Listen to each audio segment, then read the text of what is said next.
بسم اللہ الرحمن الرحیم۔ اللہ کے نام سے شروع جو بڑا مہربان نہایت رحم والا ہے۔ اللہ تعالیٰ کی فرما برداری کرو اور اپنی غلطیوں پر شرمندہ ہو۔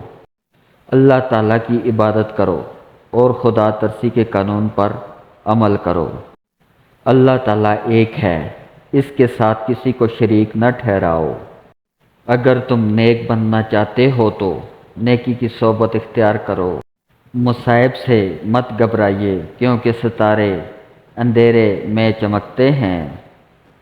مرد کامل تو وہی ہے جو دشمنوں کو دوست بنا سکے۔ شیطان سب سے پہلے انسانی شرم و حیا پر ضرب لگاتا ہے تاکہ بے حیا ہو کر وہ آسانی سے گناہ کر سکے۔ خاموشی کو اپنا شعار بناؤ کہ شیر زباں سے محفوظ رہو۔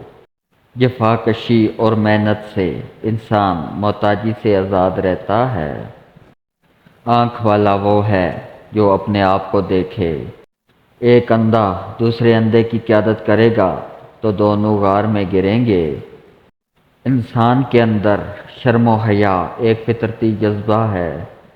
انسان کے اندر خوب سے خوب تر اور مفید سے مفید تر کی تلاش کا جذبہ ہر وقت کام کرتا ہے۔